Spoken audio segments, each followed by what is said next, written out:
This is a different kind of episode. I just want to say one thing, and then for those of you that are interested in sticking around and hearing the full explanation, cool. If not, here's the short version. I was putting together a review this week, and the product failed when I was nearly done shooting the review. I literally had about 45 seconds more shooting to do, and I would have been done. The product failed. What I want to say is make sure that you don't get trapped in what I would call false economies. That is to say, when so many of us are self-funding our passion projects, our filming projects, and we sometimes skimp, especially on things that are not cameras. We buy the cheapest stuff we can get. I would say be careful when you're considering gear. You need to also consider, does it come with a warranty? And whether or not it comes with a warranty, where does the company have a service center located, or where can they service or replace parts for the piece of gear? Now, for something that's $20 or $25, that probably doesn't matter. But for something that is a light that costs $500 and up, it does matter. And so don't get yourself trapped by buying the cheapest you can possibly get away with, and then finding in the long run you ended up having to buy another one or a better one or more expensive one, and you ended up spending more money than you would have originally. So I would say in some cases it's entirely appropriate for passion projects, for things you're not getting paid for. Skimp and do what you can with what you've got, and save up for something that's going to be worthwhile and serves you for years and has a decent warranty, and the company can actually service it. And can they service it in your country? Okay, for those of you that are not interested in hearing the rest of it, we'll see you next week. I apologize. I was this close to having an episode done. Didn't happen, but it will happen, and we'll talk to you soon. For those of you that are interested in staying around, let me tell you a little bit more about what happened and kind of what spurred this and where I feel like I've been trapped a few times too, and I've made this mistake myself. I'm not trying to preach to, like I'm some perfect person, because I'm not anywhere near that, but there are these false economies. We all fall prey to it at some point, this thinking that we can spend less here and that'll serve us okay. And maybe it will. Maybe you'll be fine with a cheap piece of gear. Light, for example, that you spent $200 on when you really had your eye on something that fit your needs, it was really going to cost $600. And the $201 one didn't have a warranty, or the company didn't have a presence in your country, whereas the $600 one did have a presence in your country and it did come with a warranty. So that's the example of what I'm talking about. So I was reviewing a light. I was nearly done. I literally had, actually, let me tell you a little bit of my process. For those interested, here's my overall process for reviews and for producing a review video in particular. So what I do in terms of workflow is I like to work with a piece of gear for at least 2 weeks, generally 4 weeks if I can. This week, I actually had 3 different products fall through that I had received from various manufacturers. I was working on the review of each of them. One of them was a pure compatibility issue. They sent me something for a gimbal that we thought we had all the right stuff. It turns out that I got an early copy of the gimbal. It wasn't compatible with the accessory they sent me. So that one's off the table. We're not going to do that. So number 2 was I'll just say a piece of audio gear.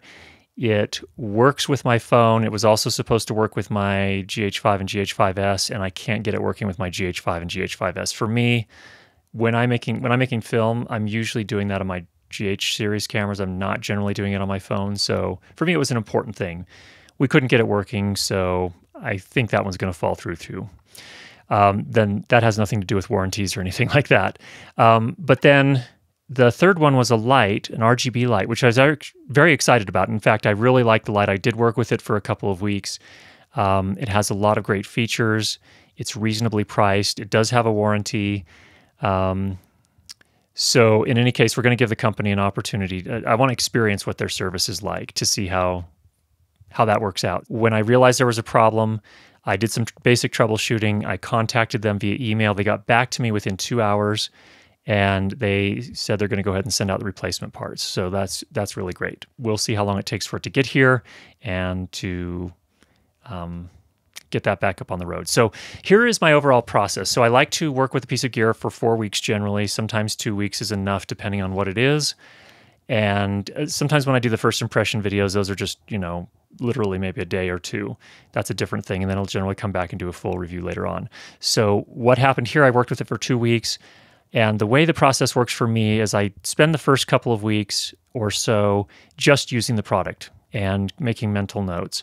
At the end of that period of time, then what I do is I actually formalize and write down my notes, what I liked about it, what I didn't like about it, notes about how to use it, idiosyncrasies, really cool features, so on and so forth. The kind of things that I wanted to know about and that I think that a lot of you are going to want to know about as well.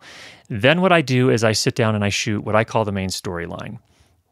And the main storyline is generally going to be a talking head type piece where I talk about all of the features, I talk about the pros, I talk about the cons, and what you normally see on this channel. So that's what you get there. So that's the main storyline. It's just talking head. I then bring all the audio, which is generally recorded separately from the video, onto a separate recorder. Here's an example where that's not the case. Actually, I'm recording into this microphone, which is an Audio Technica ATR 2100 dynamic microphone. That's going into my Sound Devices 633. And then I'm sending a digital signal, AES digital signal out of that into my Ursa Mini Pro.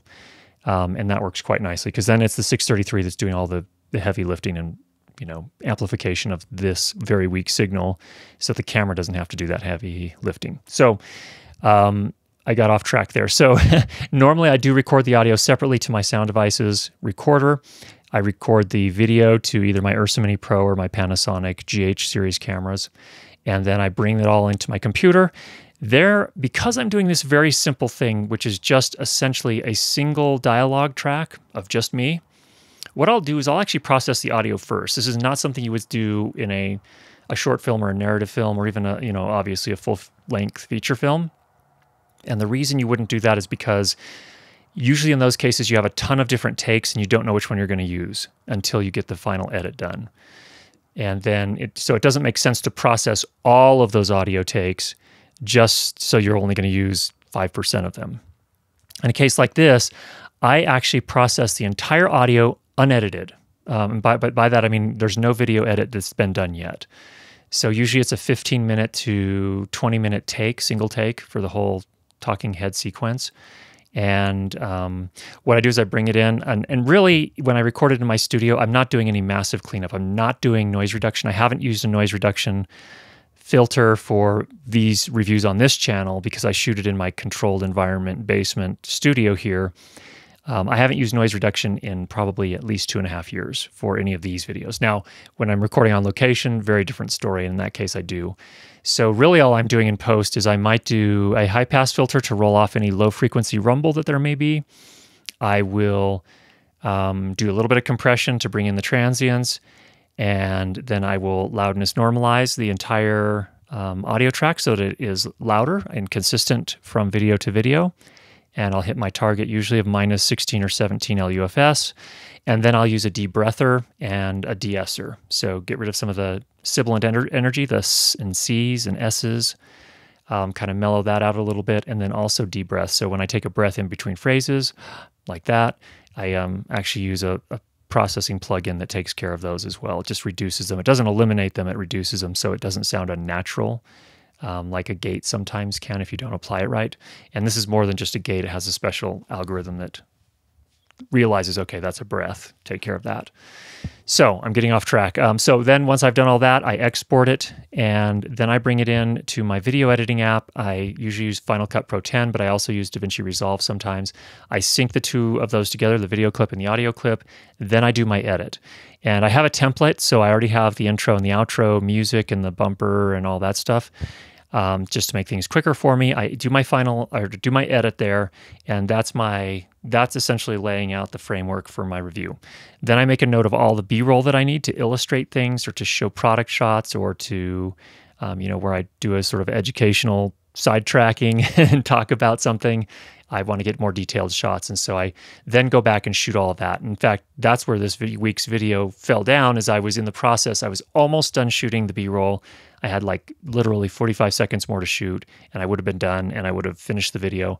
And at that moment is when the light stopped working. So, and again, we'll come back to that, and you'll get all the details on that. So, what I want to say is you do need to consider the warranty and the service. Now, here's another thing, just as an example. Panasonic GH series cameras, I love them, and I've been shooting with them for a number of years now. I had the GH4, I now have the GH5 and the GH5S.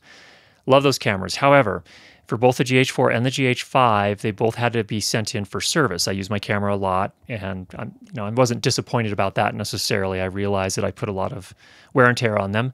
So the GH4 had a physical failure of one of the thumb dial on the back, just stopped. You could still spin it, but it wouldn't register anything.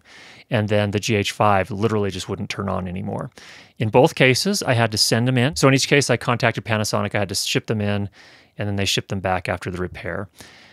In the first case, the GH4 was already out of warranty, so I had to pay for it, and it was quite expensive. I think it was it's about a $300 repair. And considering that camera when it was new, I'm trying to remember how much it cost.